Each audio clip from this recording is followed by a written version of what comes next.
સુરતમાં પેડલરોએ જ ખુદ પોતાના હાથમાં બેનરો લઈ ડ્રગ્સથી દૂર રહેવા માટે જનજાગૃતિ ફેલાવી હતી। સુરતમાં નશાના કારોબાર એવા ડ્રગ્સનું એપી સેન્ટર બની ગયેલા રાંદેરમાં અનોખો કાર્યક્રમ યોજાયો હતો। આ કાર્યક્રમમાં પોલીસના હાથે ઝડપાયેલા ડ્રગ્સના પેડલરો અને નશાખોરોને એક જગ્યાએ એકત્રિત કરવામાં આવ્યા હતા।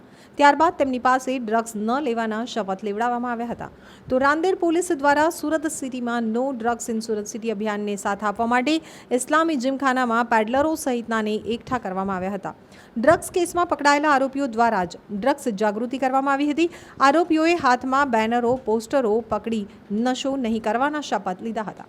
હવે પછી ડ્રગ્સનું સેવન નહીં કરીએ અને કરવા નહીં દઈએ તેવા શપથ લીધા હતા। તો ડ્રગ્સ પેડલરો અને આરોપીઓ જાતે જ જાગૃતિ ફેલાવી રહ્યા છે। પીઆઈ અતુલ સુનારાએ જણાવ્યું હતું કે આરોપીઓ પાસે તેમના પરિવારને કેન્દ્રમાં રાખી અને કાર્યક્રમનું આયોજન કરવામાં આવ્યું હતું। હવે પછી તેઓ ડ્રગ્સ વેચશે નહીં કે સેવન કરશે નહીં તેવા ખુદ આરોપીઓએ શપથ લીધા હતા।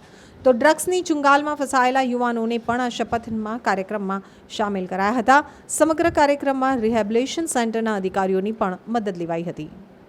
માનનીય સીપી સાહેબ દ્વારા no drugs in Surat city નું એક અભિયાન શરૂ કરવામાં આવ્યું છે। આ અભિયાનના ભાગ અંતર્ગત રાંદેર પોલીસ દ્વારા આજે તમામ જેટલા બી રાંદેર પોલીસ સ્ટેશનની અંદર ડ્રગ્સ પેડલરો છે કે ડ્રગ્સ એડિક્ટેડ છે એવા તમામ વ્યક્તિઓને ઇસ્લામીય જીમખાનામાં ભેગા કરવામાં આવ્યા હતા અને એક શપથ ગ્રહણ કરાવડાવવામાં થी पुलिस द्वारा रांदेर पुलिस द्वारा कि मैं ना ड्रग्स लूंगा ना ड्रग्स लेने दूंगा અને પોતાના પરિવારને કેન્દ્ર બિંદુ ઉપર રાખી અને આ એક અભિયાન શરૂ કરવામાં આવ્યું છે રાંદેર પોલીસ સ્ટેશન તરફથી।